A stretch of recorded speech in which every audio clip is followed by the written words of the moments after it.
બાયડના લાંગ વિસ્તારમાં ભાજપમાં મોટું ગબડું, 200થી વધુ આગેવાનો કોંગ્રેસમાં જોડાયા. અરવલ્લી જિલ્લાના બાયડ તાલુકાના લાંગ તાલુકા પંચાયત વિસ્તારમાં ભારતીય જનતા પાર્ટીને મોટો રાજકીય ફટકો પડ્યો છે. ભાજપની નીતિઓથી નારાજ થઈને અને કોંગ્રેસની વિચારધારામાં વિશ્વાસ મૂકીને દેસાઈપુરા કંપા ગ્રામ પંચાયતના સરપંચ અને ડેપ્યુટી સરપંચ સહિત 200થી વધુ સક્રિય આગેવાનો આજે વિધિવત રીતે કોંગ્રેસમાં જોડાયા છે.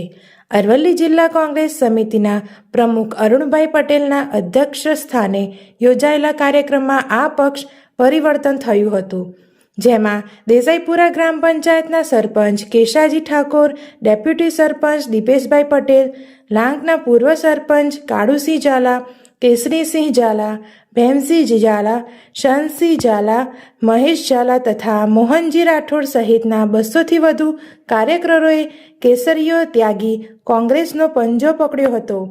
તમામ આગેવાનોને કોંગ્રેસનો ખેસ પહેરાવી પક્ષમાં આવકારી અભિનંદન પાઠવ્યા હતા.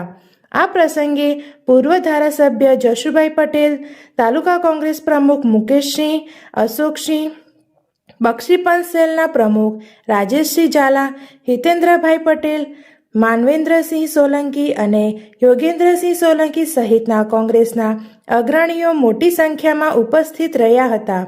જિલ્લા પ્રમુખ જણાવ્યું હતું કે આજે મોટી સંખ્યામાં જનપ્રતિનિધિઓ અને પાયાના કાર્યકરો કોંગ્રેસમાં જોડાયા છે, જેનાથી પક્ષને આ વિસ્તારમાં નવી મજબૂતી મળી છે.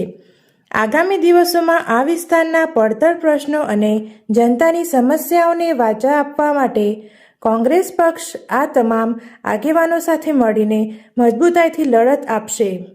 સરપંચ અને અન્ય હોદ્દેદારોના આ પક્ષ પરિવર્તનને કારણે બાયડ તાલુકા રાજકારણમાં ભારે ગરમાવો જોવા મળી રહ્યો છે.